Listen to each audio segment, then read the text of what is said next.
Snobs podcast. That's right. It's Tuesday night. And what more do you want, people? Episode 368 of the Snobs podcast. We are here. We're back. We're back to our weekly format. I missed you guys so much. I did. But even though I was here pretty much every week doing reviews of movies, and I did a couple of podcast episodes in between network special episodes technically, but we still counted them in the mix. It is what it is. So let's continue. I'm Mick Manhattan, your host, and joining me today, you might remember from such movies as Alice Doesn't Live Here Anymore, or Jaws, but not that Jaws, and movies like Duel, the first and last time he worked with Steven Spielberg, Mr. Roy Loud. How are you, Roy? I'm doing okay, I suppose. For anybody who has not seen Roy on the show before, this is basically my brother. He is my best friend for years. We went to college together. We worked in the film industry. Him much longer, for years. And you might remember him from some powerhouse stuff, but I'm not going to talk about that because this is my show. All right. It wasn't called Garth's World. No, but thank you so much, Roy, filling in for Paul. Paul is killing it with his with work right now, and he needs some much needed time of relaxation at night. So thank you, Paul. Keep killing it, and we will get you back on real soon. And Roy is helping me out this week, maybe more if I can get him to come on and help me out some more. That's just direct. I'm just going to go direct with it now. All right. Let's do it. So, Roy, you want to tell us a little bit about yourself and what all of those guitars are behind you? These are all guitars, except for this one is a mandolin. And so is it Captain Corelli's? I got an acoustic and I got a couple electrics and then this mandolin that I got at a garage sale. Did Nicolas Cage sell it to you? Yes, actually, it might have the Constitution in there, the Declaration of Independence. Sorry, I forgot which founding document was. I love how little you care about Nicolas Cage, even though he's my favorite actor of all time. How little you care about Nicolas Cage that you got the movie reference wrong. He was in Captain Corelli's Mandolin. I haven't even heard. It's Italian, I understand. All right. No, I'm just messing with you. Dude, a mandolin. I've never actually move your head. I've never actually seen one in person. And I'm still not actually. Yeah, you still haven't seen it in person. It's still through a camera. Okay, touche. We went to film school. Yes. Allegedly. Oh my god. And I feel like, you know what bothers me the most about that is the film school we went to seems like it's doing so much more now. Oh yes, it is. We went and got a tour last summer, actually. Oh, how did that go?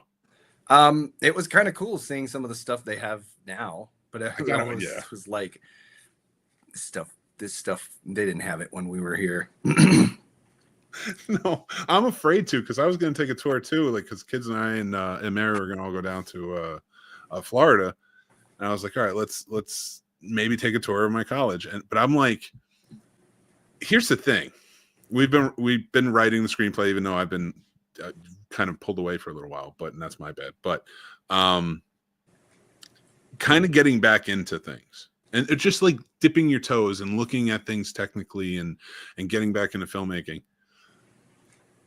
There's so many. It's so different from when I left. There's so much more now. I feel like, you know how you watch those movies and it's like the young ace kid who brings the technology into it, but then you've got like the old guy who like, I can cut some corners here. I know what to do here. I'm the old guy now. Mm-hmm. Whereas we used to be the young guys. Used to be the pinnacle of what technology was. What was it? What was the camera you had? The HVX? HVX 200, yes. I still have it. Camera. That was a very good camera. I haven't pulled it out of that box in like 15 years. Actually, no, well, like 7 years. It's crazy to me that phones have better right lenses on them now. That like I can shoot like 4K video with this, and then that thing in the case in the other room shot 1920, and that was top of the line at the time. Oh my god! Remember the P cards? The P2 cards, yeah. Oh my dude, that was that's like now. Yeah, we don't even use flash drives anymore. Like, oh my god! I think it says 32 gig. Oh, this one's like a 256 gig. But yeah, like there's 2 terabyte drives. That was like this big. The P2 card was like this big, and and you had to have more because like they only had 16 gigabytes on each card. Like 16. I think 16 gig was, at least at the time I bought it, was the biggest. They didn't have much more, no. And then, I think they came out with like 32 and 64 gig ones later. But keep in mind when we're talking about this, the cell phones in our pockets, like I think I had a Sidekick. Yep, I had a Razor. I had a Motorola Razor flip phone. Oh my god, we were so old in the industry. And I remember your ringtone was Paper Planes.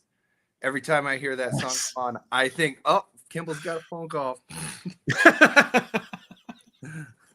Oh my god. Remember when we used to put ringtones on things, on everybody's thing? And now my phone never goes to off silent. Mine's silent all the time. If I get a phone call, I will not pick up. Mm-hmm. I will call you back if I want to. That's what I love that with the with it nowadays. Like now they've added where it can give you a text readout of what the voicemail is as it's coming in. So you don't even have to listen to it. You can just read it and be like, no, I'm not calling you back. Oh my god, yes. I love those too. I think I have that voice text readout, but I just it's so good. Like it's so much fun to be antisocial at our age now. Well, yeah, I mean it really is kind of a weird thing with our age, how we had this childhood, the analog childhood and a digital adulthood. And everybody who came before us pretty much had like a mostly analog life, and then they got older and they could adopt some of the digital stuff. But like the kids that come after us, it's like it's all digital, and like I don't know, it's just like we're this weird transitional generation. We were the weird generation that became digital, switched over to digital, and had to teach digital to the generations. And look how that's turning out. We shouldn't have taught them anything. Just kept it to ourselves, but like, we'll take care of it. No. Trust me. You do not want to know how this shit works. See, we're not millennials. We're handoff generation. Yeah. We just hand shit off. We were the early adopter generation. Oh god. And that's the weird part about millennials is like we're broken up into 3 parts. It's like those weird, like if you were born in this part of the 80s, you saw some shit. If you saw, whether it be Vietnam movies, Too Late at Night or something. And then if you were born from like the late 80s into the early 90s, like you got the participation trophies. And maybe even in like 95. After that, you were a little more digital, like you're going into Gen Z territory. Kind of cool, whatever. But still, I don't really know how it works with them now. that they could have very faint memories of pre 9/11 life, and oh my god, man, that is such a big, dude. And our generation we saw like a huge turning point of the technology or the information era coming in, and that digital. But then we had 9/11, and then we had the recession in 2008, the housing bubble, everything burst. And then we had COVID. And now we have this. When I said embrace absurdity, I didn't like, I mean, yeah, I guess it's not my fault. Somebody went with it. Yeah. But yay. at least we got like Jurassic Park. Well, now we have Jurassic World. Well, Scarlett Johansson, I'll see it. I see her in anything. I love Scarlett Johansson. Is Scarlett Johansson in those? She's gonna be in the new one. It's coming out. Rebirth. We got a Black Widow versus the Velociraptor. She's gonna like take him down, like kick him, and I like her in movies. Like they're not all winners. Like I like her in movies. Like there's certain actors that I find comforting to watch. You know what? Because I saw Black Bag and I'll be reviewing it later. But Michael Fassbender, comforting to watch him. Like when I watch him in movies, it's never like I don't leave having a bad time, or like it's even if it's not a great movie, like I feel like I got a good performance out of it. You know what I mean? Yeah, there's a handful of actors that do that. I like, God, man, nothing you've ever worked on. That's or we can go to mine. Zombies. Strippers versus zombies. Forgot about that. I didn't even work on that one. That was one where I just heard stories from other people. Yeah, it was fun. It was a fun time. Or Second Coming. That was a fun time. I had a great. That was like my second feature to work on. And from a technical standpoint, I learned so much. The movie, learned nothing from the movie except that tinnitus is a real thing. Nobody who's watching or listening right now has any idea what we're talking about. Go find it. So I implore you to find these movies and go and see me walk up a flight of stairs, which I did 72 times. You can actually see throughout the scene he's losing weight. It was Florida. 50 pounds lighter. Were you there when you were there when I yelled to Amanda Bynes? No. Oh, man. I wasn't. I didn't work on that one either. That white. I was going to class at the time, and she was walking, and I was like, "Hey, yo, are you Amanda Bynes?" And I just yelled. Her security's looking at me. She goes, "Yeah." Like, awesome. Have a good day. I just left. Spoke to no one on set. What was that movie called? Something White and the Seven Dorks? Sydney White and Sydney White. Yes. Yeah. Oh my God, that was a trip too. Yeah. But I miss it. I do want to take the tour, but at the same time, I'm a little. It's like, I feel like it's when Cap woke up in Marvel. So for the Zers out there listening, I feel like it's when Cap was like on. They had to like bring him back in by like putting him in an old-timey hospital room with the game on and stuff. They had to like prepare me for it. Oh, dude. I don't know what's brought me back more is I was thinking about LA earlier because I was on TikTok. And so it was one of those F around to find out ones that are going around now. And like somebody was complaining about losing something, and then it just immediately switched to this woman like eating In-N-Out. And I was like, God damn. And I don't know what she said. Now all I want is In-N-Out. So I started playing the music as you came in, and it just got me thinking about all that. So getting myself jazzed up. And James is here. I'm gonna say, hey James, thank you for joining. And Radar, what's up, buddy? I miss you, pal. Haven't seen you in a while. But yeah, we're back. We're live again. We're hanging out. We're gonna be talking some movie stuff. Well, okay, so let me pull up my notes here. So I did some research last year. Like out of the top 20 movies, I think one of them was Wicked. Was an original movie. It wasn't what Wicked. Well, maybe not an original movie, but wasn't a sequel or a prequel. But Wicked is a or something. No, it's not. Wicked? It's not connected to Wizard of Oz. It's not. It's I don't know why I said not like that. It's It's I mean, it's still an now I can't say established it right. universe, though, and there's characters. It's a new story about characters we didn't know that much about. Okay. So I think they're trying to give the benefit of the doubt that it's not a sequel, but you're right. Yeah.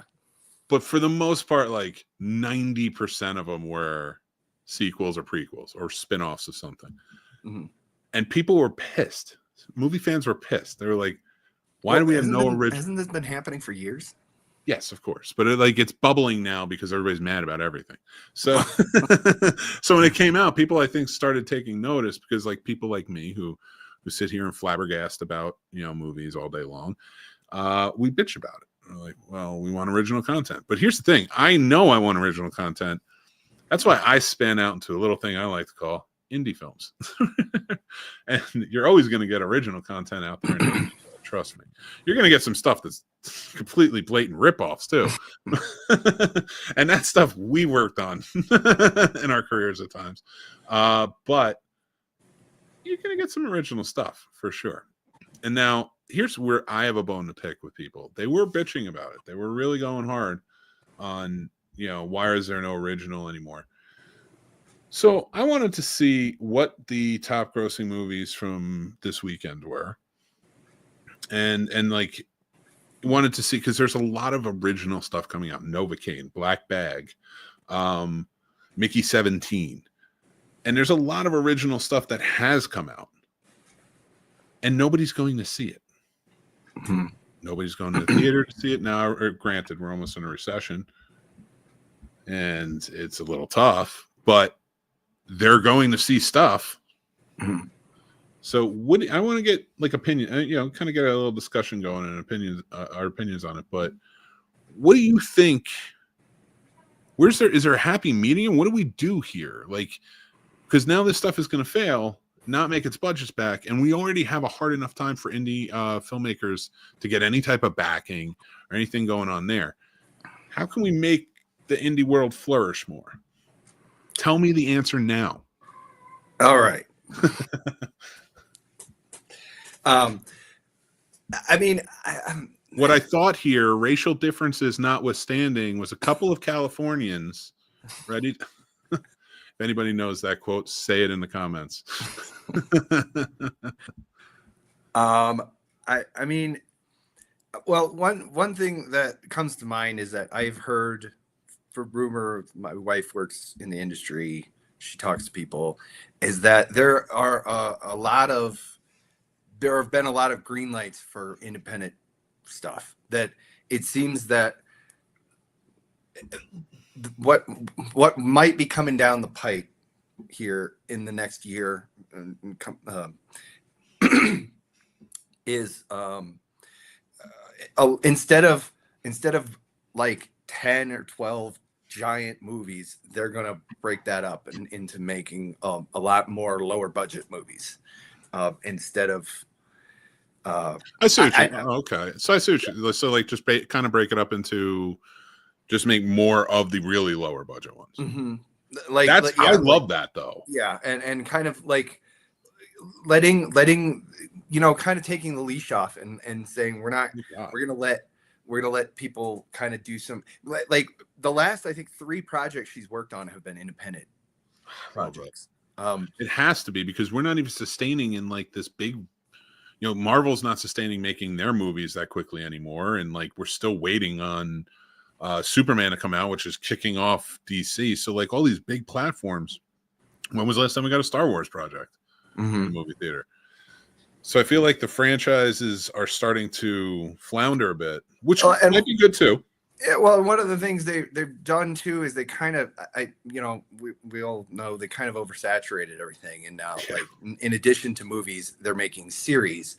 And I used to enjoy with Marvel, I could go see like 2 or 3 movies a year, and they were always chronological. If you saw the last one, kind of this, there's that little wink, nod, Easter egg kind of thing over here, and it was fun to see those things. But now it's like there's so much stuff, and I can't keep up with it. I think I watched Loki season 1 and 2. I didn't watch WandaVision. We started watching we watched the Winter Soldier, the Falcon and the Winter Soldier. I like that one. I like the groundedness. We watched that one, and we watched Hawkeye. But like Moon Knight, I think we had a hard time getting into it. It was kind of out there. And it's like there's just so much of this stuff that and Star Wars has become the same way. Like there's so much of it that I fall behind, and you know, you have to be following every week to see the new episodes. It's not like, you know, you could just go see one movie. So they tried something different, and I think, and I don't think it's bad what they did. I just think maybe they committed too hard to the series, and expecting everybody to watch every single piece of media to be able to follow along what's going on with everything. It's hard enough just watching the news and trying to follow around what's going on. So I definitely get it with that. And it's like an oversaturation, which I thought would actually bring an influx of indie films. And I'm hoping you're right. It's coming down the pipe. I just haven't heard much because of everything. You know, I've been paying attention to like South by Southwest and what's coming out. And that's usually the festivals where, you know, I'll keep it until I got to go in depth. But I haven't heard much since the strike, you know, about like picking up. But like, I would love to see like more money kind of like fanned out, maybe like $5-10 million projects, get some new filmmakers, new blood in there who can come in and kind of wow us. I will say this, I have been seeing some this year in terms of fun indie films that have been coming out. And Companion was one. That was good. Jack Quaid and Sophie Thatcher. I liked Hard Eyes was good. Dark Match I enjoyed. That's a really low budget one. And what was the other one? One of Them Days was a really good movie. That was one of my favorites of this year. The Last Showgirl was really good, and we'll get to the rest that are for tonight later. But might as well save some for then. I do want to ask for you, Joe. I've seen sort of an influx and like a change in maybe towards action more, where we're seeing a lot of practical effects kind of come back. One of them was stunt guy, things like that, Fall Guy, but Love Hurts was one that just came out recently that was really good. A lot of practical, not just stunts but effects that were playing out. And I just watched one for tonight, Novocaine, which was like specific, like if you're a gore fan, you know, we'll get into it later, but like if you might appreciate this, but it's a comedy, it's a fun movie, it's like exaggerated, but I enjoy it. You're a visual effects guy. How do you feel about I kind of like the shift back to a practical sort of side of that, but how do you feel about that? One of the things about it is that there's this there's a tendency in the industry to kind of blame us for when things look bad, even though we're not the ones approving the final shots. And what has kind of formulated out of that is this: oh, look, we're doing everything practically. Look at all this stuff we're doing practically. We're still doing tons of stuff. It's just that they might do a stunt practically, but there's tons. There's like going to be green screens in it and wire paint outs, all kinds of stuff that we augment. We do invisible effects all over. Everything, like stuff you haven't even seen, like one of the last things I worked on in my job before I got laid off was on The Bear. I think it was season 2 of The Bear. And this is just an example of something. There's a scene where some characters are smoking, like smoking pot, and they're passing back and forth, and there's no smoke. I added all the smoke. Nice. And it's like I that was an example of a shot where I got one for you that I know you did because you showed me frame by frame. Was the NCIS one, the scene where they're walking off the helicopter on the aircraft carrier? This is years ago. God damn, that was so early on. Yes. Well, just to tell everybody else, so like it basically was the two characters from I forget, Gibbs and somebody else, I can't remember who. They're walking off of like it's either a battleship or an aircraft carrier. It was a helicopter had landed, and they're walking towards the camera to go off frame, and it's them on a green screen room, and you by layer by the end of it, and it was on TV. I remember seeing it. Looked like they were on an aircraft carrier walking away from a helicopter. People were walking around them. The ocean was going like. I was like, it's crazy. I didn't like working in the industry. I didn't even realize with visual effects how far it goes sometimes. Mm-hmm. Now I do. Yeah. Because I mean, like Marvel proves that. There's a lot of stuff that now one of the popular things they use this on the new Star Trek shows is they'll have this big projection screen behind them, behind the actors. Yeah, it's called a holodeck. It's called a holodeck. What's that? It's called a holodeck. Well, I mean, well, technically, but it's a big projection screen. But it's like a real time thing using something like Unreal or Unity, and they'll have this background, but then it'll be tied to the position of the camera. So if the camera moves, that projected, even though it's a flat wall, it will parallax, with the camera. It'll make it look like there's depth to it. Yeah. And actually, that was one of the things we saw at Full Sail. They have one of those set up. But I mean, it still takes a lot of what we're doing, but it's reworked to be actively done in camera on set, and that then I wouldn't have to do the green screen at the end, which I would much prefer. It looks better. It definitely looks better. Nice. But then there's times we have to correct things that weren't working right on set all the time. But I think did I go off on a tangent? I can't. No. But right along with you is with that projector. It's interesting you say that because I follow a filmmaker. This guy is genius. Like, we can talk theory and we can talk about filmmaking. Like, if you show us something, we can show you how to get there. Like how it was made, like, what they might have used. But there are filmmakers out there who are like magic, dude. And this Blake Ritter guy is one of them. And he will show you how to make different shots, light different shots, things like that, especially if you're on a budget and stuff. And it really is just wonderful to watch. Because that's the interesting stuff, in my opinion. Me with cinematography, like, that's the real interesting stuff. Well, he did one today where he had the flat screen TV, and there was a young lady, and she was kneeling down on two pillows in front of it, and the camera, she was dead on, kind of how we are right now, and on the TV was the subway car moving, and it took up the whole frame. So it's like her sitting there, and he's blowing her hair with like some type of like. I want to say it was a hairdryer or something, but I don't know. And it's like kind of looking like it's blowing her hair as the train comes by. It was dead on, like a low budget rear projection setup. Yeah. Okay. So, but I liked that. I thought that was an interesting take on it, and that is and it looked good because he showed you when it's lit like this, and that it looks legit. I suggest go following him. And that's what's so cool about some of this stuff, like the projector thing with Star Trek, is they've been using these simpler versions of the same thing, but the same gist of it with rear projection stuff. They've been using that for since like the 50s and 60s. They're having the big movie screen behind while they're driving a car, because they didn't have green screen back then. That's how they did it. But like you have remember when I worked a full frame? It was a documentary film festival. It was in North Carolina years ago. But like all of their shows was on rear projected screens.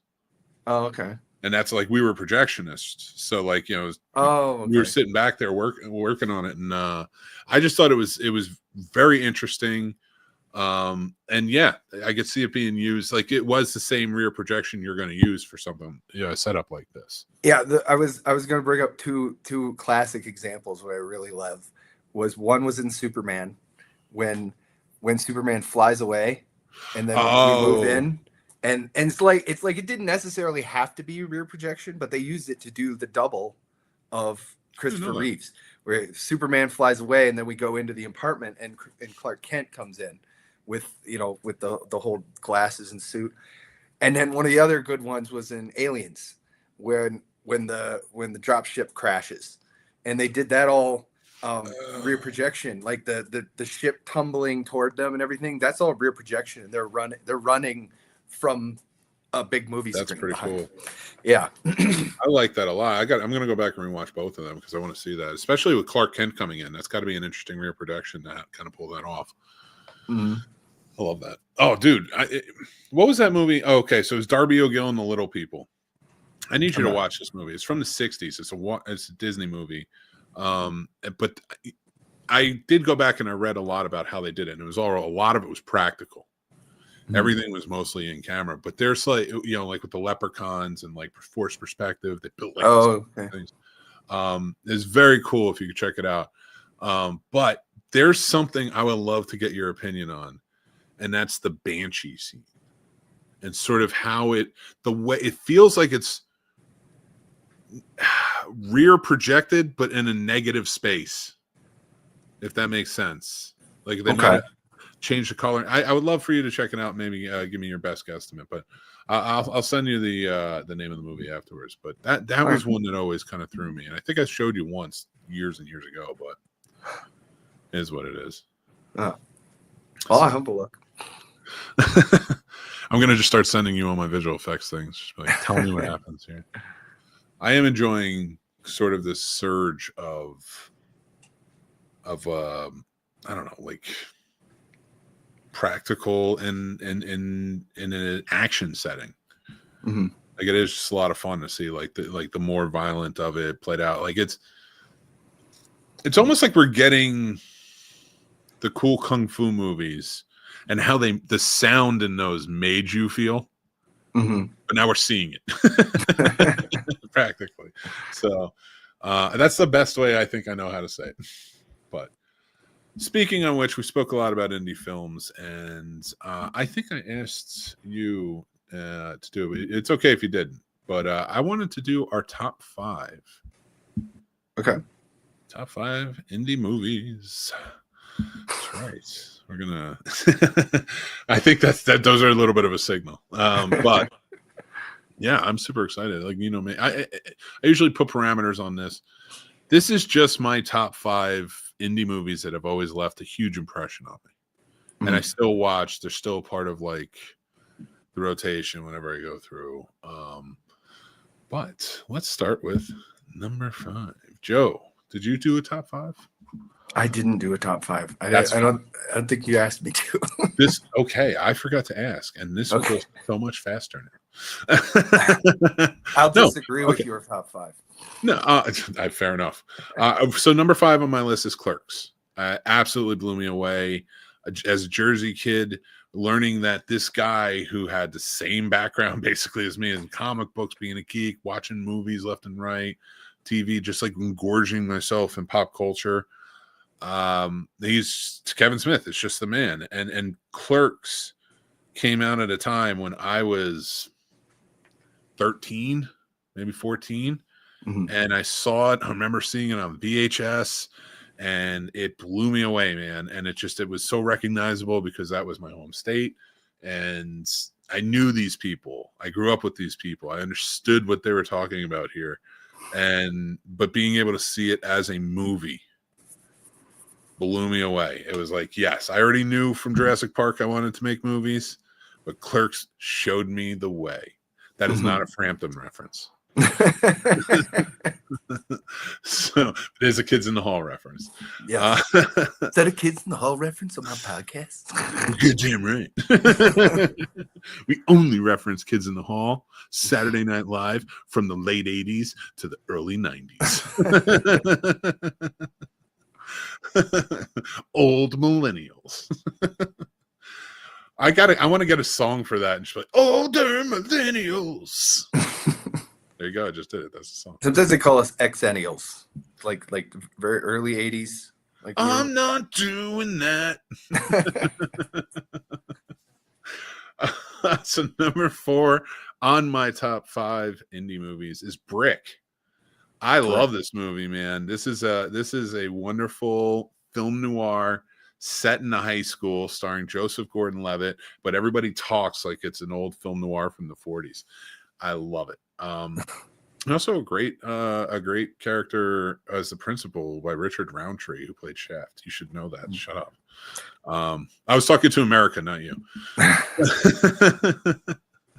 Number 3 on my list, Reservoir Dogs. I don't care what you say. I love Quentin.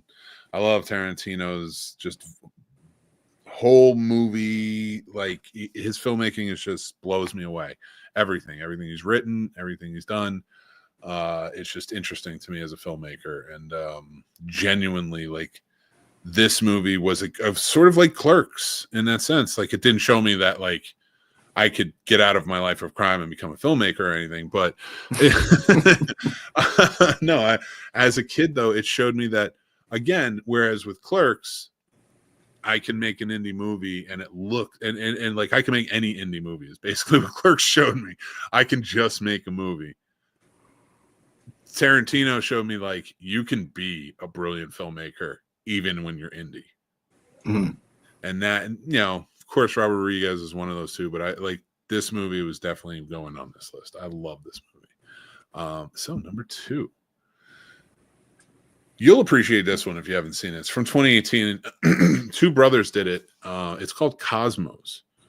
It was done for $5,000 over the course of 5 years, made by 2 brothers. That was the only crew. There was a cast of 3 characters, and it is a thrilling action movie where there's no real action, and the thrills. This is not me trying to undersell it by any means. You have to watch this movie. First of all, it looks spectacular. It's one of the best looking, cleanest films, and it's about 3 astronomers. Like, they go out and they just do like we do, like, but with movie shit, but like they do geek shit, like astronomy. Like, it's good stuff. Like, there's good geek stuff and there's bad geek stuff. This is good geek stuff. This is astronomy and stuff like that. So they go out and they get readings on stuff. I'm not going to pretend to know. I don't pretend. Listen, I'm not the side that pretends to know everything. Okay. It's like Neil deGrasse Tyson, but they go out and, like, you know, look at stuff and figure that out. But what, like, was that it was just like, no, kinda... so no, I wasn't even getting. I was still trying to explain what they are. Okay.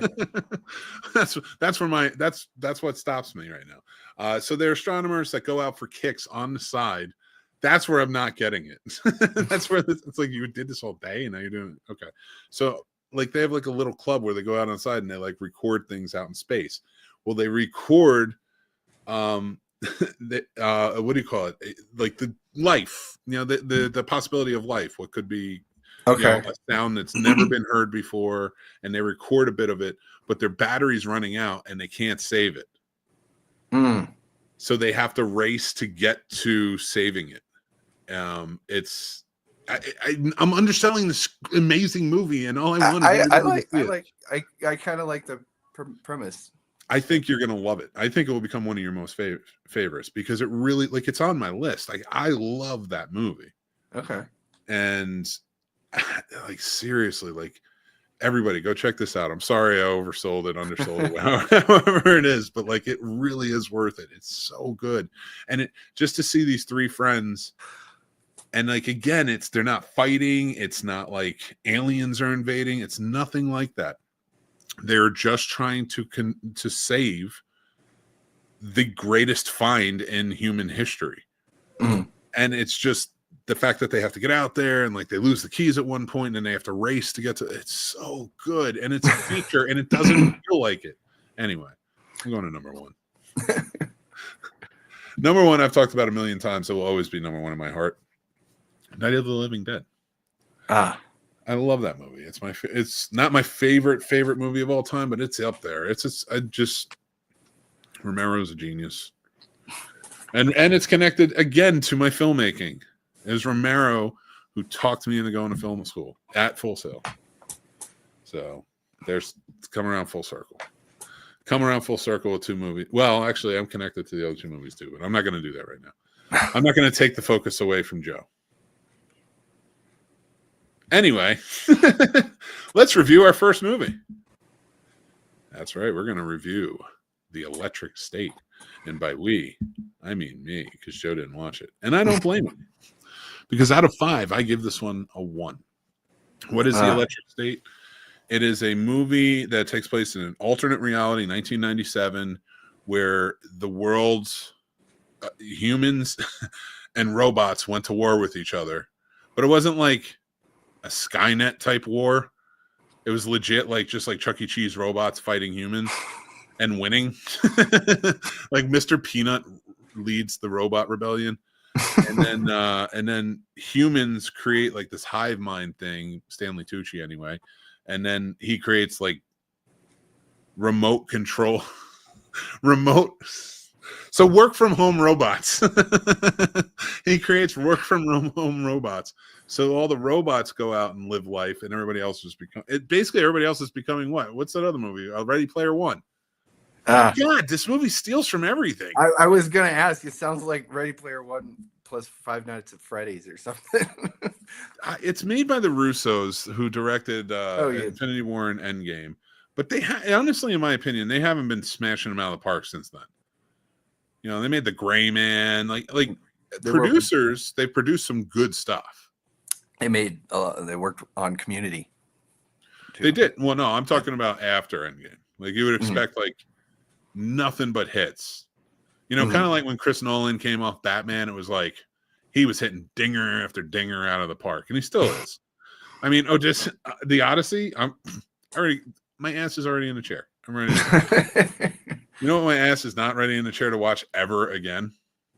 The Electric State. This movie was terrible. I don't know what they were thinking. It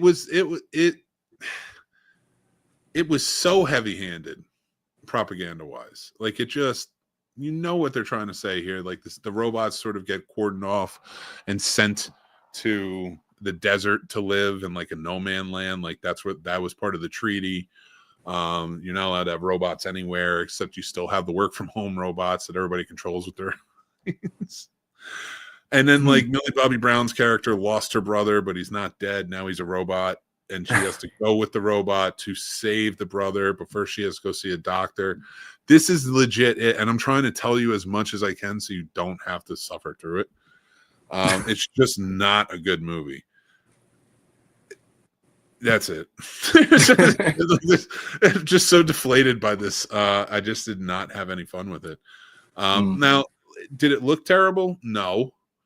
It was kind of, I can't even like lie and say like it was kind of cool to see Mr. Peanut. Like I didn't care.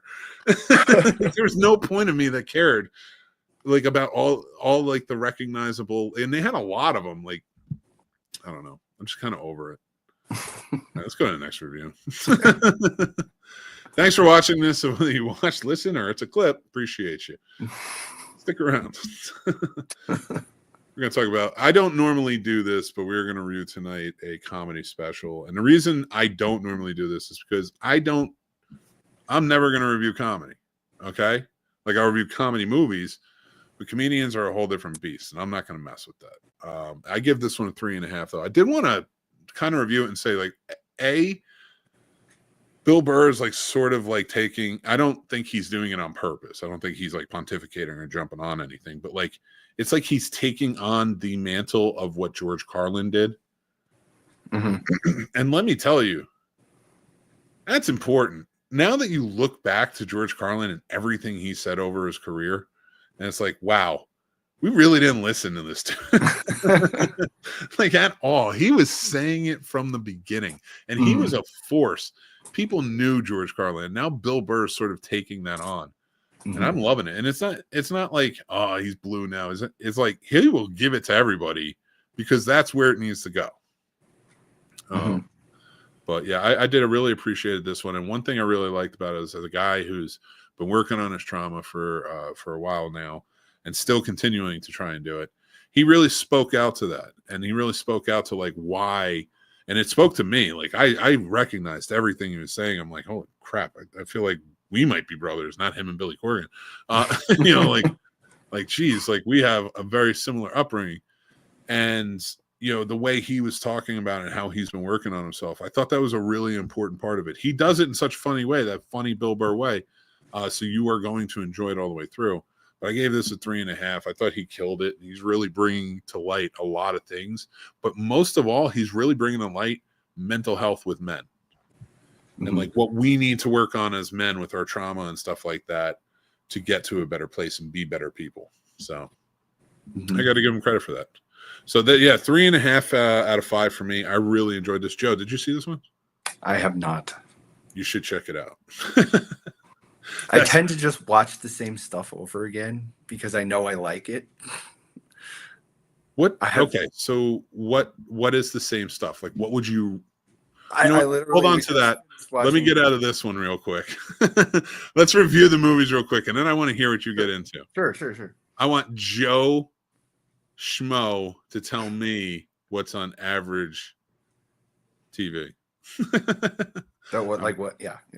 I don't know, but watch Bill Burr streaming over on Hulu. I thought it was funny as hell. But thank you for watching this. If you're watching as a clip, all right. Novocaine. I just watched this today, and I had fun with it. Gave it a 3 out of 5. Novocaine tells the story of a young man who has a disease that I cannot pretend to know. I don't remember what he said. It was very easy what he said. Sipa, whatever. He cannot feel any pain. Okay. So he has to live his life in this way where like he has to wear an alarm to remind him to go to the bathroom. Like every time it goes off, he's got because he has no feeling. He feels nothing. But so he falls in love with this young lady who works at the bank that he does. When it gets robbed, they kidnap her. And he goes after her. So he tears through this whole town trying to find these kidnappers and save her. And he's not a superhero. He just can't feel pain. So it's kind of him just trying to figure it out and fight his way through it when he can, but like really getting damaged along the way. It's pretty wild. Jack Quaid pulls it off. Like he is. Here's the thing. Jack Quaid looks like his dad, and his dad's a good looking guy. His dad's crazy as all can be. His dad's as crazy as his uncle. So that's saying something. But Jack Quaid has his father's charisma and his father's looks. At the same time, having his mother's looks as well previously. And completely his mother's adorability. Because this guy can smile his dad's smile, but his eyes look like his mom. And it just is crazy. Who is his mom? Meg Ryan. Oh, really? I didn't. Yeah. They were married before Russell Crowe, remember? No, I'm totally I hope he doesn't watch this review. I don't follow like who was married to who. That's fair. Well, yeah, so that's his parents. And yeah, he kills it. He's a charming guy. And like in this, he's a very charming guy, but it's not that he's getting his ass kicked. He's just getting hurt over and over and over again and not feeling kind of continuing on. It does go on. I will say this. It is a good movie. I had a lot of fun with it. It drags on for a while. The whole movie ties in really well. The story is pretty good. And like every connection that they kind of build on all throughout really works. Like they call back to, they'll come back to things that you saw earlier that you're like, oh, that's right. I forgot that happened. But it plays in perfectly with what's happening. It's almost like they tried to stretch out about 10 minutes more than they should have. The villains, which you didn't really build up that much, the twist and stuff, like you sort of like didn't really play into it that well, and then like kind of stretched on it. His parts were really good. You should have left it sort of like that, like sort of like a John Wick, but not like this nerdy John Wick type going through, almost like a video game. Like have them go through the levels to fight the different bad guys, which they do, but they drag it out. That's my only thing. Like I want to make that my point. And that's where it really kind of took me out of it a little bit. Like I kind of started looking at the clock a little bit, like how much longer in this movie before I can go. But overall, if you're going to sit at home and watch this, I think you really enjoy it. It's 3 out of 5. I know it kind of differs from like the topic earlier about like, are we going to go see the movies? I do think like renting it counts. So like if you want to rent it, you should definitely check this out. and support indie when you can. But go to the theater if you want to. It was fun. It's a fun movie. But I want to get to this one because I had our next review of Black Bag. Listen, Soderbergh, you're 2 for 2 in 2025, man. I loved Presence and I loved Black Bag. And for me, when you watch Soderbergh, I think we were talking about filmmaking earlier. He has always been such an experimental filmmaker. He loves like a voyeuristic type of view in things, but like really, like I love when he experiments with certain things. And in this, he absolutely does that. Black Bag tells the tale of spies in the British MI6. I don't think they ever explicitly say MI6, but they are British spies, and it all takes place within Britain, in their building, or at their homes and such. Basically, a very important thing, a MacGuffin, was stolen and is trying to be sold off to the Russians as to weapon. And one of them is a mole. One of these 6 spies is a mole. And one guy is brought on, Michael Fassbender's character. He's like an elite spy who can investigate anything and figure it out. He investigates spies and like can figure anything out. The problem is, out of these spies, one of them may be his wife. So like it brings that element into it. It's intriguing. I feel like this is Soderbergh's answer to if he was making a James Bond movie. Would this work as a James Bond movie? Absolutely not. Even though it has James Bond in it, Pierce Brosnan's in it, and it has Naomi Harris, who played Moneypenny. All of them are brilliant in this. This is a great cast. Cate Blanchett and Michael Fassbender completely knock it out of the park with their performances. I had such a great time with this movie. I will watch this again. The intrigue, the thrill. It's very contained, and I've talked about this before with Soderbergh. He's a very contained filmmaker. He likes to keep to... location-wise, I don't think he likes to go out too crazy. Like the casino, and it's Vegas, and then it all kind of builds in on things. And it's almost like that in reverse, like with Contagion, and stuff like that. Like it builds out. Like he's very good about placing people, and he's on, in certain spots, and he's doing this like. He's kind of like not mimicking, but maybe doing homages to certain filmmakers.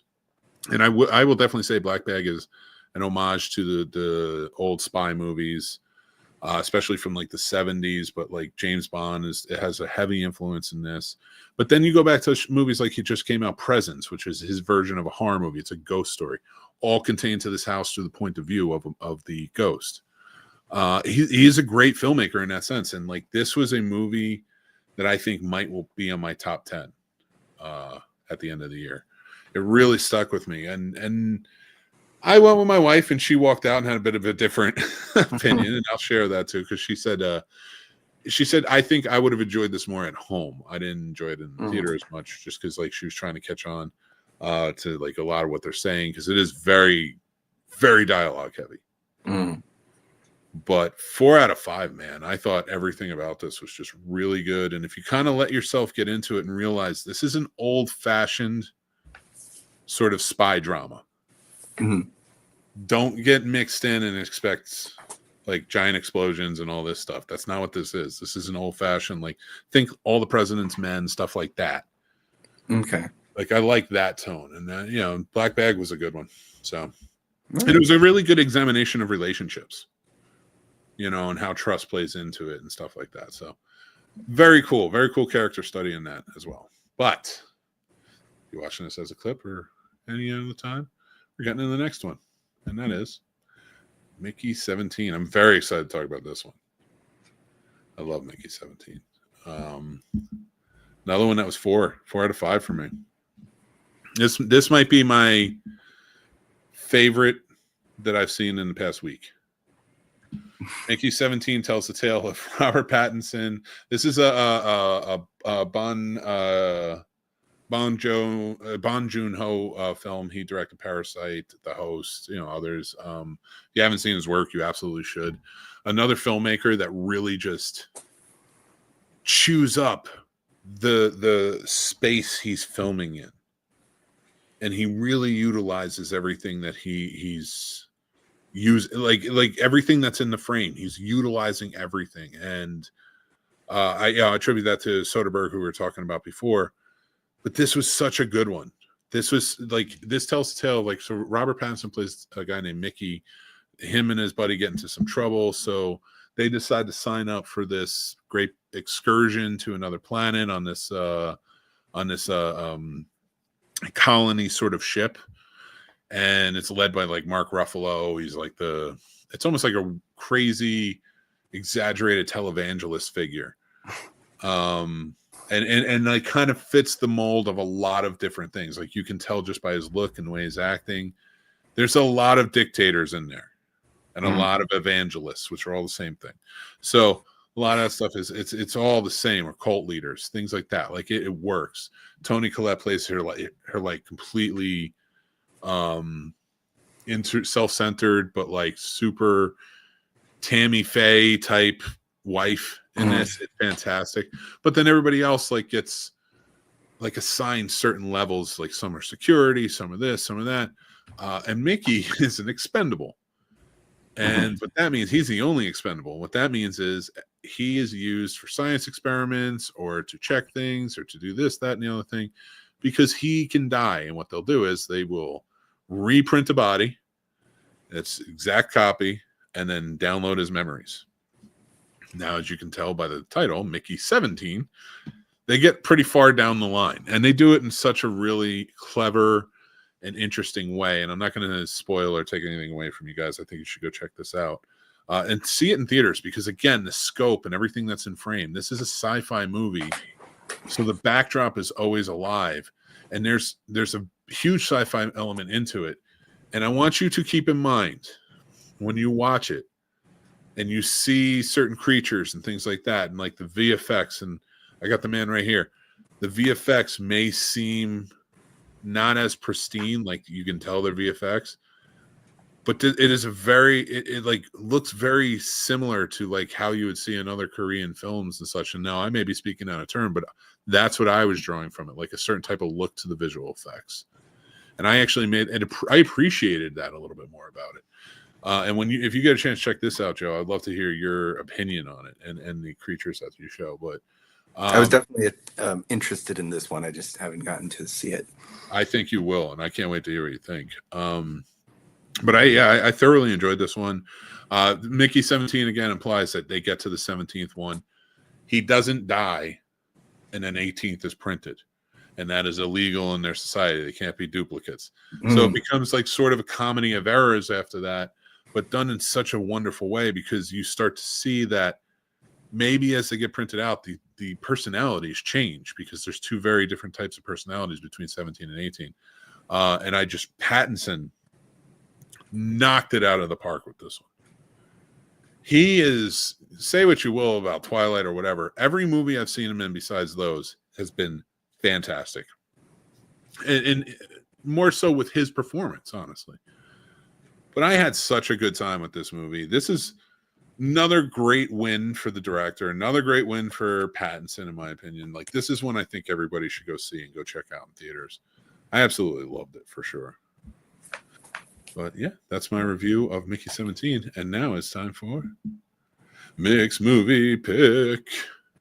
1991 is what I'm at. Thelma and Louise. We're doing Women's Appreciation Month for classic movies starring women, or telling tales of women that are women empowerment, and things like that. I know I'm saying this wrong, but it's 10 o'clock. I'm tired. But this is my choice for this week. I did Dreamgirls the week before and All About Eve. You can go check those out as well. But 1991, Thelma and Louise. It's a great story. This is a really good movie. It's directed by Ridley Scott. Stars Harvey Keitel as well as Susan Sarandon, Gina Davis. Michael Madsen's in this. Christopher McDonald, who you might remember as Shooter McGavin. He plays like a rotten character in it. Brad Pitt's early role. And you can find all this out by tomorrow, coming back to the Scene Snobs podcast after you hit subscribe and watching it on our classic film review, Thelma and Louise, where we have some behind-the-scenes stuff and more. And that's not all, Joe, because you're also going to get to see on Thursday our continuation of the James Bond movies with Skyfall. And we're nearing to an end because on Friday, you'll have Spectre. That's right. You go get all the behind the scenes. Just make sure you hit subscribe. I had a little fun with it. But it's good to be back, man. And I did that in a tight hour, man. I mean, we still have a little time. I'm not rushing off, but like, I didn't think I'd get all those done in that time. I did. Just over an hour. I'm still a pro. But man, what were you gonna? So you were gonna tell me earlier about? I stopped you. What were you gonna tell me? Well, just that I tend to just, when I watch stuff, I just put on stuff I've watched before, a lot, because I remember in college it was like I was surrounded by people that were like, "Oh, dude, you got to check this one out," and then we would sit down and we watch the movie, and you know, I would see stuff that I never would have seen. Like I saw The Host in the theater with Jeremy back then, and I probably never would have bothered to go see that movie if it wasn't for him. But now, like my wife kind of watches whatever comes her way that's sort of hits the right notes. She'll watch all like the Hallmark kind of crap, Yeah. you know. But I don't know if snobbish is the right word. Just cautious about wasting my time watching stuff that I don't like, I guess. I think I'm in a different world than you right now. I don't know what it was. I just Gave up. Well, kinda, yeah. Surrendered. I mean, there'll be times when like 5 years after a movie comes out, like Hereditary, I think came out like 2018 or something like that. Yeah. I think, and I watched it in like 2023, I think, and it's sort of like, okay, this is 5 years later. People are still talking that this is a good movie. I'll check it out now, but like, I probably wouldn't have. I would not. Obviously, I didn't check it out when it first came out because it's like I feel like I need time. Like, Yeah, I get that. You don't want to jump in feet first. Like I go in feet first. The best of the best comes to the top, and then I end up like I've just completed what I think is like my 10th rewatch of Breaking Bad, the entire series. You're a maniac, dude. You're a maniac. I watch Kids in the Hall all the time. Well, there's nothing wrong with that. Yeah. God, I love Kids in the Hall. I started showing Tommy some Kids in the Hall. Mm. Oh God, there's. I want to show it to my daughter, but like, there's part of me that was like, I watched this stuff. I watched this stuff when I was her age. He's 13 now. How old is Sarah? Sarah is 10. Yeah, I don't know if I would have shown him at 10. Yeah, but like, I'm trying to think. When was Kids in the Hall on Comedy Central? And I think that would have been like 94, 95, 96. I mean, the show ended in 94. So it's probably like 90, 95, 96, 97. There's a season in there that's pretty dark. The Canadians they all kept their times when they've gotten pretty dark. They definitely did, dude. And listen, I'm there for it.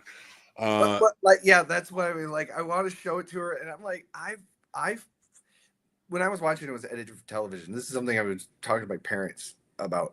And they're like, "Oh, you're gonna show her that?" I'm like, I watched Predator and Terminator and Total Recall, all this stuff at 9, 10, 11 years old because it was on TV. It was edited for television. Yeah. But the concept is there, and like that's. I mean, this could be a whole. We could talk for a whole hour about this idea, but like, to me, it's sort of like the idea of if somebody, like the guy gets his Michael Ironside gets his arms chopped off, then it's implied when you see the edited for television version of it. It's still implied what happened. You're picturing it in your head what happened. They're just not showing the stubs as he's falling, and the bloody arms. It's like, to me, I think it was like it happens whether you show it to me or not. I understood what happened, And Yeah. so like, anyway, I don't know. Like, I'm with you. I'm kind of with you on it. I think there's a time where you like I'm a big proponent for, like, when it comes to showing kids certain things, like exposing kids to certain movies too early, I think is a product of the parents wanting to connect with their kids on that something they loved. Mhm. I think that's not harmful. Like, I'm not talking like a doctor here, but like harmful in a way to the what I like to call the movie upbringing for children. I think you need to space it out. Like, there has to be certain age ranges to introduce certain things. And I don't think it's necessarily based on ratings or what's in it and stuff. I think it's based on the personality of the kid and kind of as you go on, because there are things that I saw when I was a teenager that I'm rewatching again now with fresh eyes. And I understand them so much more. And I almost say to myself, I kind of wish I waited. You know, like I rush to watch. There's that's been a lot, like especially over the last like 15 years. I've been rewatching movies and like catching things that I didn't like. I never understood what they were talking about there. Now I do. Yeah, you know, stuff like that all the time. I'm seeing stuff like that. I don't just rush out to show her whatever. No, I don't think you do. But for the broader audience, I kind of like, I do want to show her stuff. This past Halloween we did a Scream marathon. We let her watch the Scream movies because they're kind of over the top and they're not super duper gory. You know, like there's blood and there's a couple scenes where there's guts, but for the most part, you can tell it's just that Tatum, when her head gets squished in the garage door, you can tell it's just not her. Yeah. It's and that itself was like a send up of the classic horror movies of the decades prior to that, and actually after all that, she wanted to see The Thing. And I'm like, okay, we can watch The Thing. Because even then, that movie is not, it's all about the gross out creatures. It's not really gory, I honestly, I think it's going to be different for you guys. Like, it's different for me. Like, I'm not in the game anymore. I can talk about it and I can explain things. And I think my kids have that understanding of that disassociation of like what's real and not, which I don't think most households do. But mommy and daddy both work in the industry. Like, so when she's seeing this stuff, it's like, that's work. That's what mommy and daddy do. So like my kids, I show them stuff. They're just kind of like, so, I'm like, oh, great. Whatever. No, that's not true. The young one and I just rewatched all the James Bonds and he's loved them. There are some things that should be edited on television. It's actually not as bad as you would think. It's more racist than it. I don't say that lightly, but like Sean Connery, man, he had some odd choice words there sometimes. Yeah.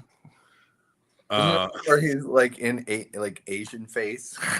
They make him Japanese. I swear to God, go watch the movie. It's You Only Live Twice. They make him Japanese in the movie. Then they make him marry a Japanese woman. I wish I was kidding. Breakfast at Tiffany's.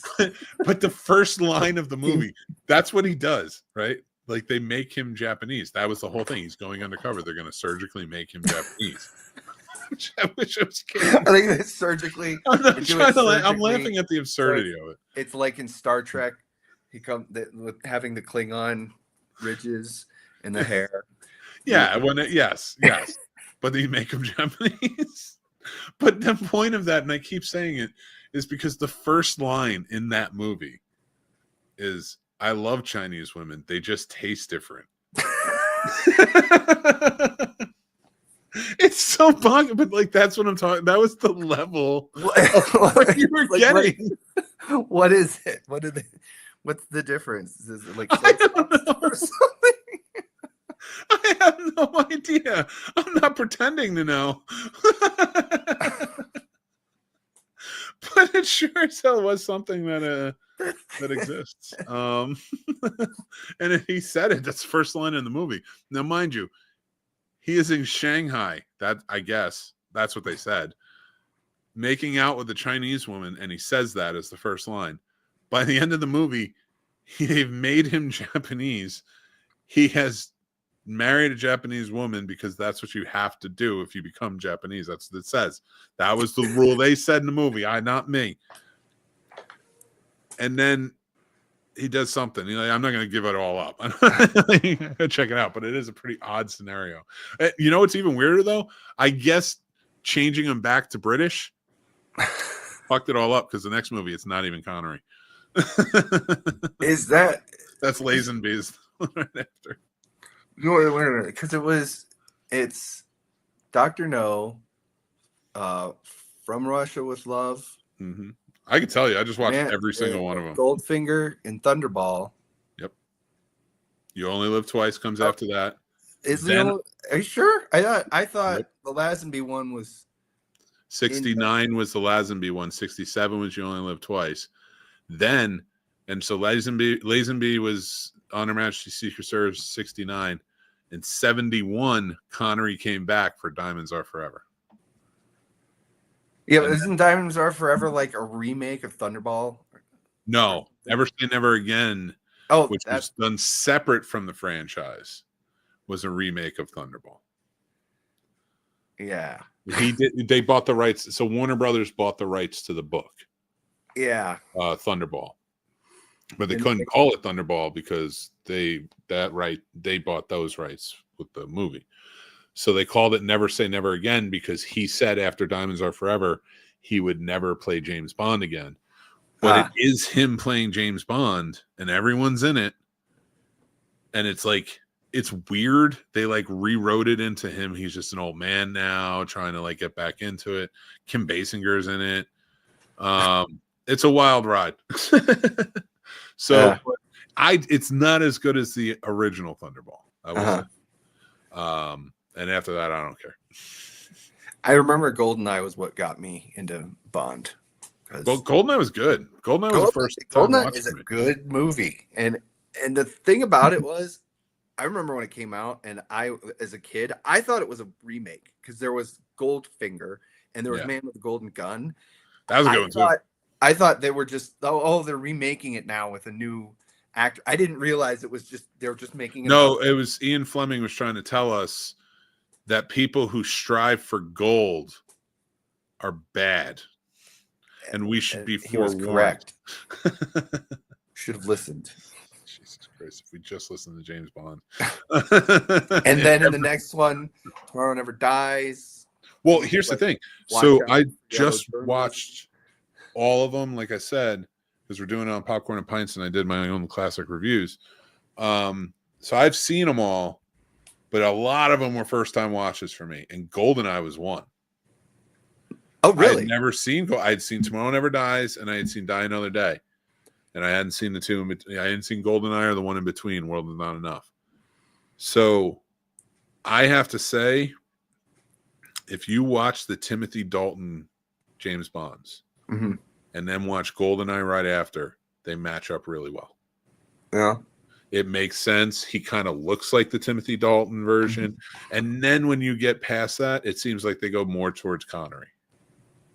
But that's why I think GoldenEye is the best version out of all of those. And Dalton is very close.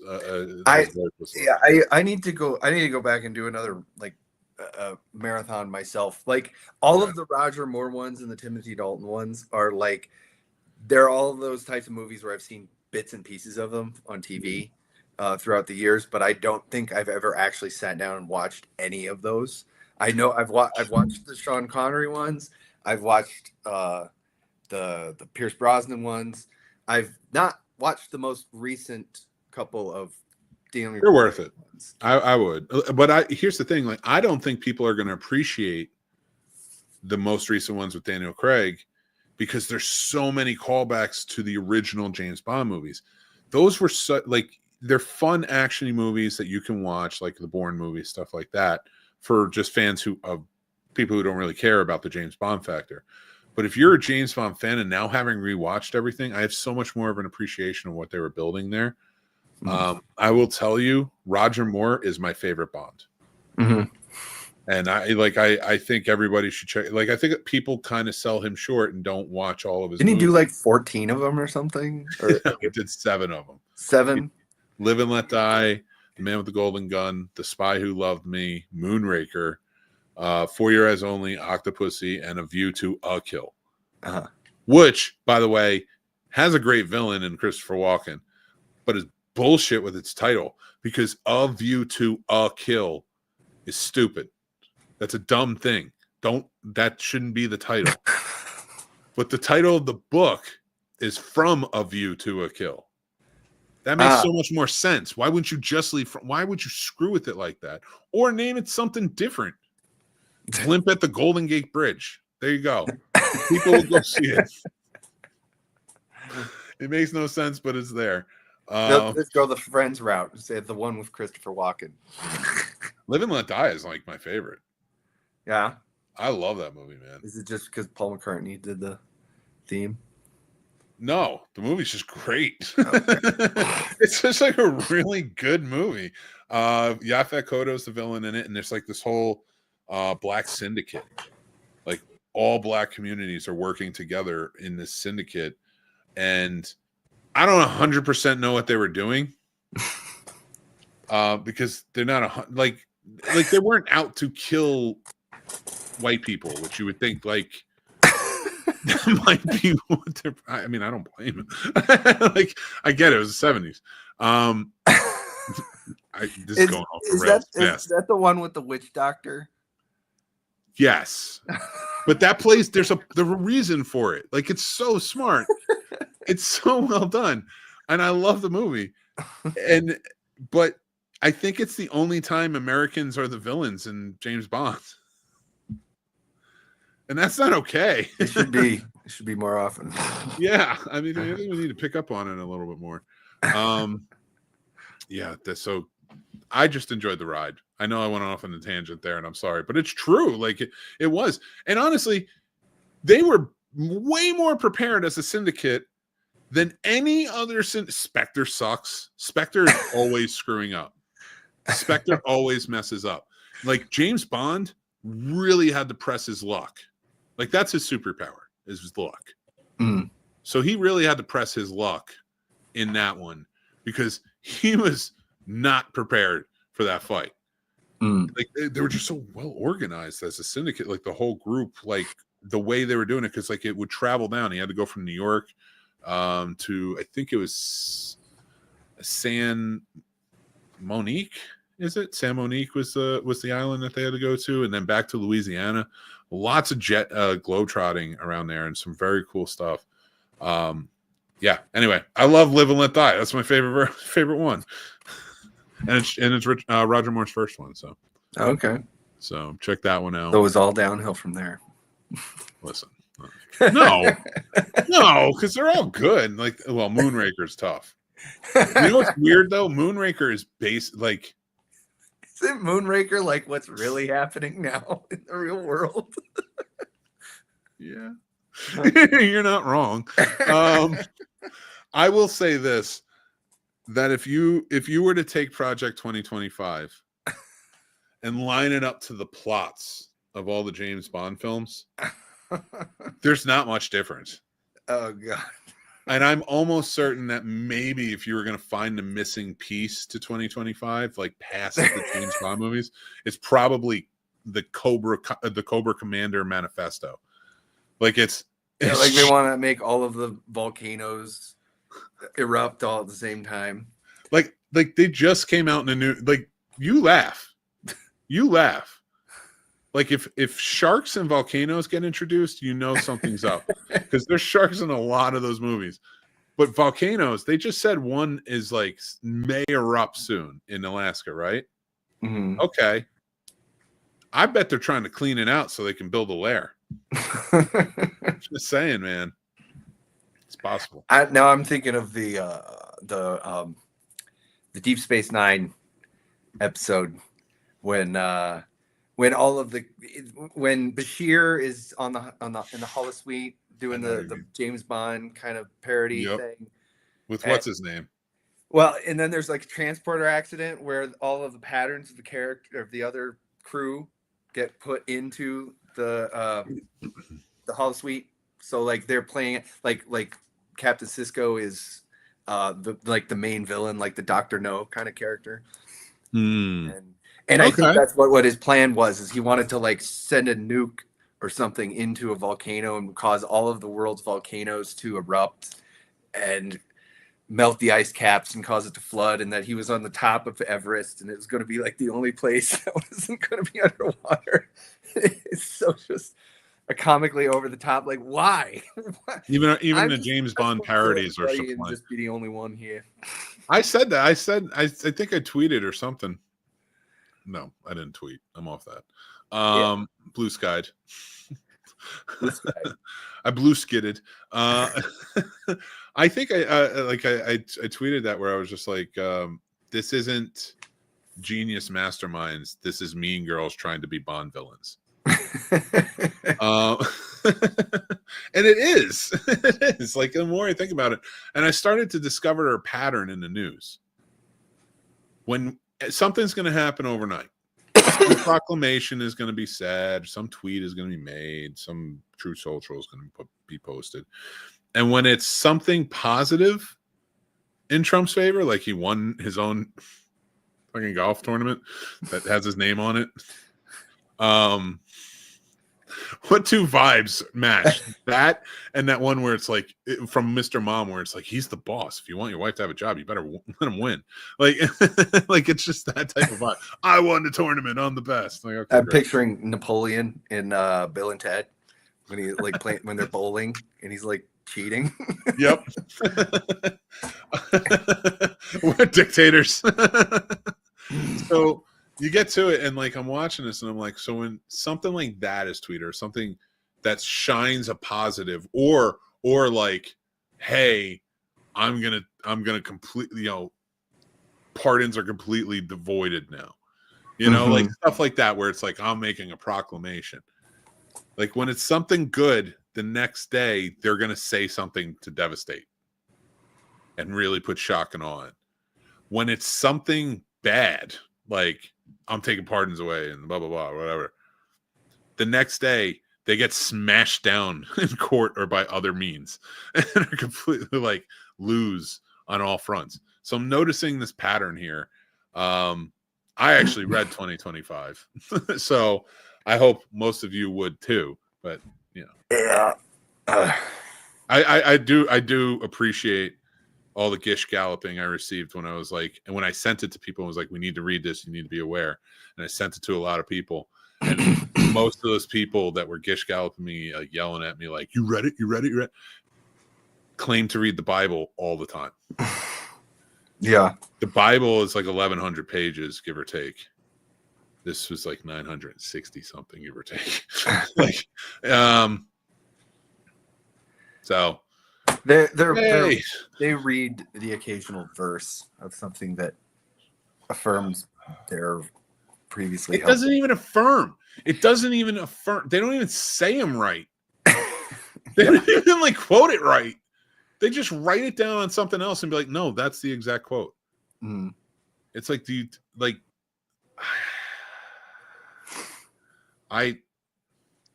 God damn it. Anyway, yeah, that's where we're at. I don't even want to talk about the Bond villains anymore.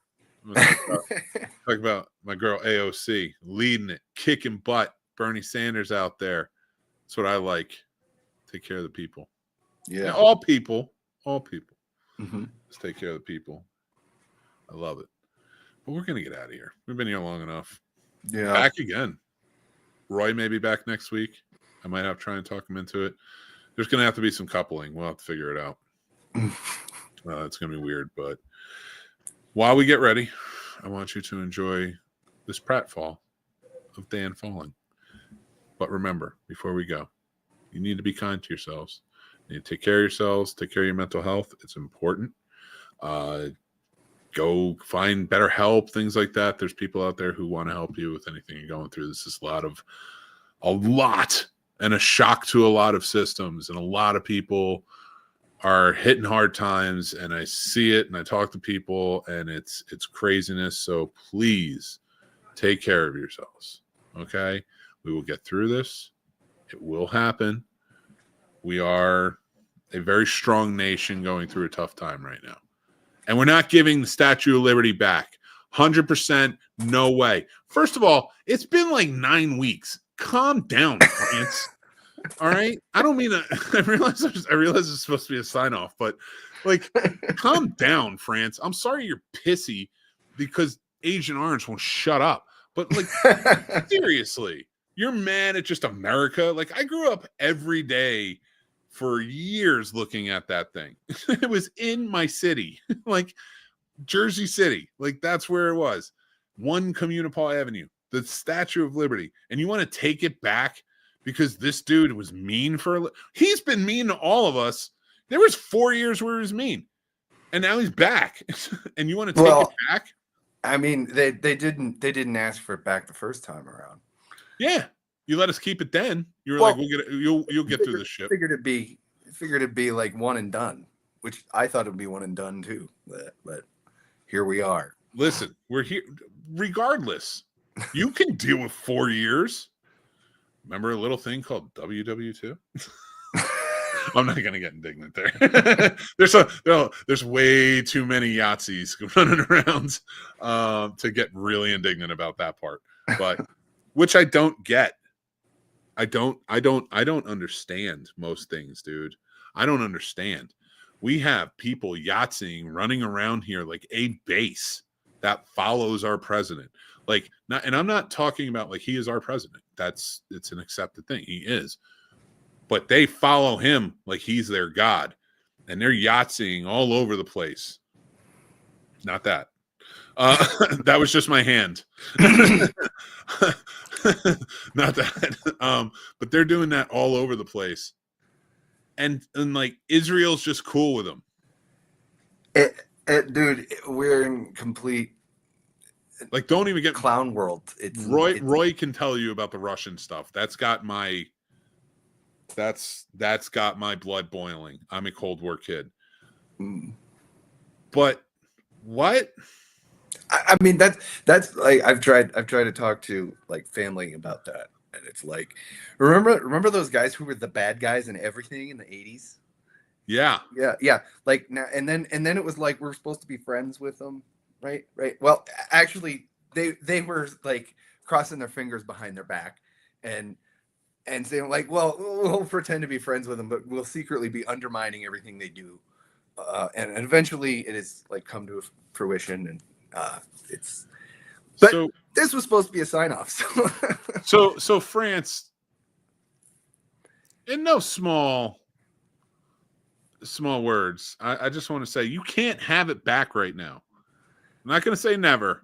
I want to see where this goes first. We'll see how the midterms. But you got to at least give us a couple of years to see and sift through this stuff. All right, there's been some wins in the court. Thank you to the judges.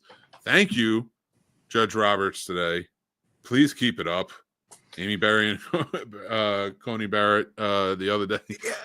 You know, I mean, I keep hoping that it's like please be heroes. Don't really think that they owe him anything. They might be useful for the agenda in general, but like that they're not going to have the loyalty to him specifically that he thinks they will have. We'll see. I just hope that like listen, if it's within the letter of the law, I'm not like if the dude turned around tomorrow and was like, all right, we're gonna right the ship. I've had a change of hearts. Elon's gone. I mean, I totally agree. Like if like I have no particular I do think that he's a terrible person, but if he decided, if he had like a night before a Christmas Carol scenario. I prayed for that during Christmas, dude. I prayed. I was like, please. Woke up one day and realized, whoa, I suck. This is all bad. Undo all of this. We're gonna everything Kamala Harris was gonna do. We're gonna do it like times 10. We're gonna forget all of this. And then I'll be like, oh, wait, what? Okay, now I'll fly a Trump flag right now, dude. Why not? It's about what he's doing, not the person. Again, and I will even give the benefit of the doubt of because he's in control. So if he was to just legit change things completely, I don't even know. There's a lot of things to fix, but if he were to do it and be we're going to write it, we're going to fix everything as soon as possible, get everybody back to work, do what we got to do, really get in there, really efficiently go through everything and not just cut programs and all this stuff, fix DEI, because that was just abysmal, and everything you're doing, especially to veterans, is a nightmare. But regardless, if you step back in and you were I'm going to right the ship and change everything and whatever, and you can make your base believe you're the savior that you are, but you're doing it altruistically, trying to help, trying to go out on top because you say you believe in Jesus, but obviously you don't want to meet him. But so I don't really know what's going to happen with that, but you really could fix everything. Elon will be happy because the economy will go back, and then maybe, well, I don't think anybody. I think that one's done. That's a one and done. He might need to buy into something else. It's even deeper with why JD Vance is there in the first place. You got Peter Thiel connection, and I know, but if he were just to turn around and be you're all out, we're not doing this anymore. We're gonna stuff. It's gonna be bipartisan. We're gonna get everybody together, and he fixed. He made it perfect, and he was truly a unifying president. He could go down after the first 4 years and after the last 9 weeks if he did that now and just for the next 4 years tried to make everything work where we're all brought together. He could go down as the greatest president of all time, where people truly, like they were with Jimmy Carter, heartbroken when he dies. Mm-hmm. We'd put his name on airports. We would put his name. He loves that shit. We would put his name on libraries. We would put his name on buildings. If he were even to do that, to try and fix things without causing chaos, destruction, or going on this revenge tour, if he were just to write things in the next 46 months, to where it's to make it as good as it could be. Are you kidding me? Instead, we're irrevocably changing everything. Oh, it's gonna be Blade Runner by the end of this. What I want to know what the Christians thought when they were the really racist white nationalist Christians that put this all together. And one is with the face makeup. You look insane. The press secretary, everybody's wearing face makeup now. It's almost, oh my God. It's like Fox News. It's all taken over. It's like the nutty right-wing conspiracy theories, the white replacement crap. It's like I was when I was talking to my dad before about UFOs. He gets into the UFO stuff, and but I try to explain to him about stuff about is it the Manhattan no, not Manhattan. I know it's MK Ultra, and the things where they were the government was legitimately trying to study things like telekinesis and telepathy and stuff, and trying uses to of LSD dosing, and seeing if these things were real. And obviously they weren't. And the scientists, even the scientists of the time, generally were like, yeah, no, you're wasting your money on this. But it's like that mentality of being snowed by pseudoscience and just nonsense. Which completely mirrors the Yahtzees and the fact that they were really into the occult and stuff like that as well. It's conspiracy theories. That's how you build people up with this. Yeah, conspiracy theories, like secret knowledge. And I was fine with it. Mm-hmm. I was fine with it, dude. You want to go chase ghosts? You want to go chase Bigfoot? You want to go find Loch Ness? Go. Do it. But don't run for president. Don't run for president and then write it in as a mandate. Yeah. That UFOs and all. Like, again, I'm not saying it doesn't exist. I'm not saying this, that, or the other thing. I'm not saying it's not tested. Whatever. But don't. It doesn't belong in the White House. Right. Unless it's like secrets in the Book of Secrets. National Treasure too. Well, yeah, and I mean it's always the thing is like, how would you ever prove that? It's like anything that's even a tiny little like, oh, it's always a cover-up. It's like there can never be sufficient evidence for these people to get them to understand that this is not what you think it is. Like, unless you come out and you look at what the real science says, like on vaccines, for example, it's like, this is all a hoax. And the one little, like, Andrew Wakefield paper, that was the actual truth. All of this other mountain of evidence is not. We ignore all of this. Oh, God. You can't. I don't know how you crack that. You can't. People believe that the Earth is flat. That still baffles me too. Well, I remember one time I was out to lunch with a couple of guys from work, and we were all sitting around. So I think we went to Golden Corral or something, and we were talking to one of our buddies from work, and he was talking about how the Earth and moon, I'm sorry, the sun and the moon revolve around the Earth. And I'm like, what? Like, I was dumbfounded. And like, legitimately, and like, we were kind of like busting his balls a little bit. Like, you don't believe that? Like, there's no way. Then we walked outside, and it was back in the smoke, so we're all having a cigarette. We're just talking, and there was like a young woman standing outside. She was smoking too. She, I guess, worked there or something. And we were like, no, it doesn't. It was we were following. I was like, first of all, the moon doesn't like spin. Like, we had to talk about that. Like, well, it does. Well, but it spins as fast as it orbits the Earth. It's yes, but like not like we are spinning in our orbit. Well, we're sort of spinning, and the moon is orbiting us. Yes, that's what I mean. Well, that's how I explained it, but I didn't do it so well right now. The system is orbiting the sun. Yes, and that's where I was going to the next one. So, thank you so much. Yeah, so we were talking about that, and like we're telling, and like the young woman stepped up. She goes, "No, that's wrong," and like believe the same as him. And I was like, "Wait, what?" I was like, at that point, we we're like, I can't have this argument with somebody that works here too. Like, we got to go.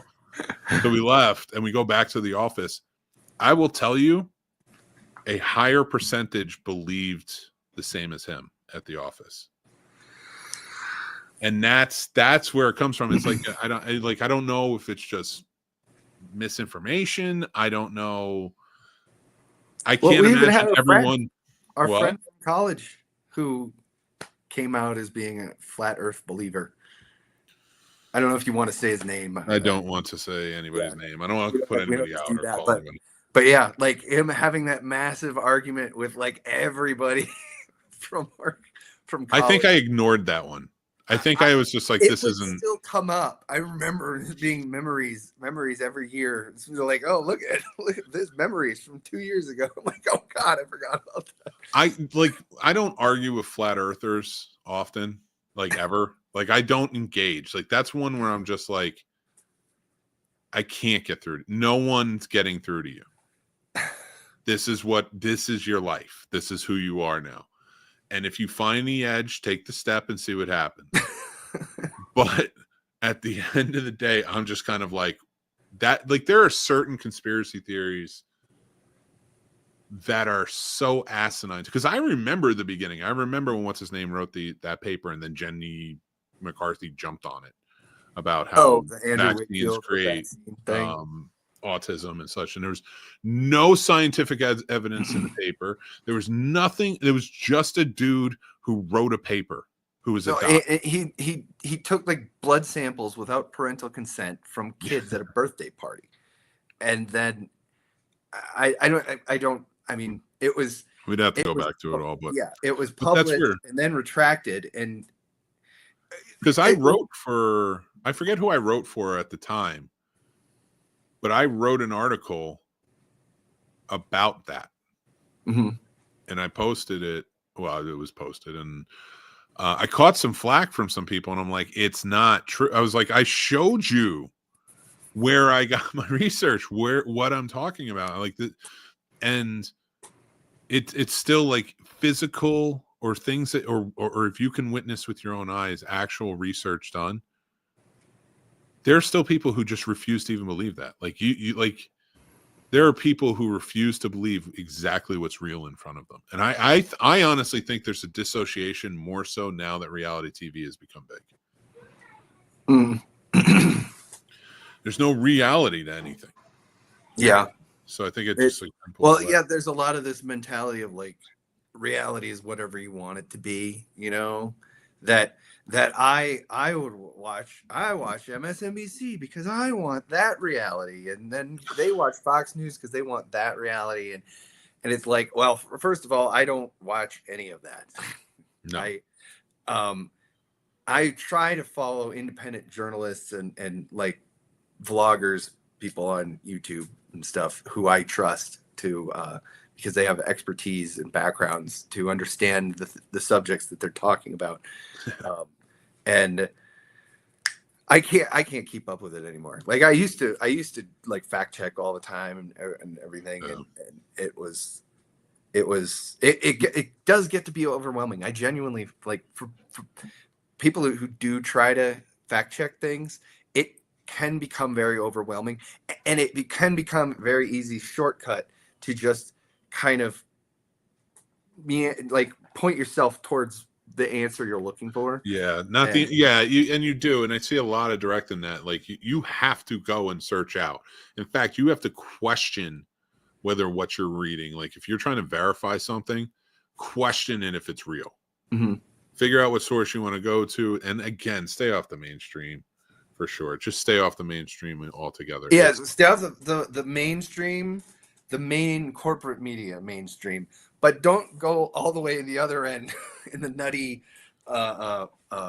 quack, you know. But and for anybody who watches that, whether you're young, old, or whatever, and I know there's a lot of MAGA people out there, and I have talked to them where it's like I will say, I'll just be like, that's not really how Jesus acted, even though they're invoking Jesus in some way or some passage in some way, and they're just like, I don't care, Trump, and it's like, and I've heard that more often than not, and like these are the same, people who are out there and like they just say they don't care, but there are people who do. There are people who are like they're upset, like they're not connected with their certain family members and stuff anymore.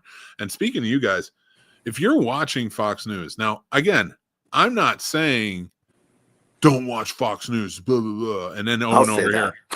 Well, I will say yes, I will say that, but I'm not a guy who's saying that. And no, I'm saying, well, hold on. Let me get my point real quick. Yeah. I'm not a guy who's saying don't watch Fox News and then going over and exclusively watching CNN, MSNBC, and all that stuff. I don't watch those either. I like Rachel Maddow, but I don't like. She's only on. Well, right now I think for the first 100 days she's on every night. But like, I'll check out like news clips of her on YouTube, stuff like that. I'm not gonna watch the channel. I'm not gonna sit there and cycle through. I like Joy Reid. They got rid of her. I don't know if her show's back, but like, I've been like, I'll go to their Substacks. I'll read their articles, stuff like that. Or I'll go to independent journalists. My point here is when it comes to the people who, again, maybe aren't MAGA, but the Republicans, I get the conservative side. I do. Grew up conservative. I have certain conservative views. So I get it. I was indoctrinated in it. Catholic, conservative, lived the Christian background. And I don't deny my faith. And my spirituality. I deny the religion that I grew up in. Sorry, if the religion shows up in Spotlight, it's probably not a great idea. But to bring it back to movies in some way. But anyway, if you're listening to like a Jesse Waters type or Laura Ingraham and stuff like that, and they're truly shitting on the left, and like I'm not talking about reporting, I'm talking about during the reporting, snidely talking about people on the left, that people believe in certain things, whether you believe in them or not, because they tell you what to believe in. It's a different world. But if you are missing a family member or you're wondering why, and you're like sitting there and you're like, I just don't understand, they've lost their mind. It's not. It's because you are actively listening to people who belittle things they believe in, things they feel, things they identify with. And that's where you have to get it through your heads. You are listening to bullies. When I go to Rachel Maddow, when I go to, they are not screaming and yelling in the same way. They're not very distant. And I'm not going to take that away. They're trying to frame it now too. But like, that's why I go to the independent journalists. But like, you are being misinformed because you're being misinformed about people you actually say you care about. And you're just allowing it to happen, saying, yeah, that's probably true. And that's where we say uneducated. We're not saying you don't have degrees. We're not saying that you don't know things. We're not saying you're not clever. We're saying you're uneducated because you're ignorant to what the actual information is coming out. You are not educating yourselves. And that's where it's important. And that's one thing I have to thank Donald Trump for throughout all of this. One thing. This man is going to get me an honorary civics degree because I'm learning everything I can just by what's going on. Economy, civics. And I'm not saying I'm a genius who knew all this stuff, but I'm reading now and I'm learning everything I can. And I'm not just learning it from one thing or this, that, and the other thing. I'm actually in depth going in. I want to understand, why do I want to be upset that they're closing USAID? And now that I know, I am upset. And there's tons others that you're doing it to that I'm like, now I know what's going on. Now I know what's happening here. We had everything line by line where the money was going. You didn't want to check that website before you made your cuts. But thank you for making me a smarter person about all of these things. Thank you so much for that. That's what I will say. And to I yield back. So I had to pontificate a little bit, but listen, we're going to hang out some more off camera. You guys have a groovy night. We appreciate you. Thanks for coming back to the Scene Snobs podcast. I'm going to ask one question. Roy, what is Benjamin? If Benjamin was an ice cream flavor, what do you think he would be? Pralines and dick. There you have it. I'll see you later, everybody. Thank you.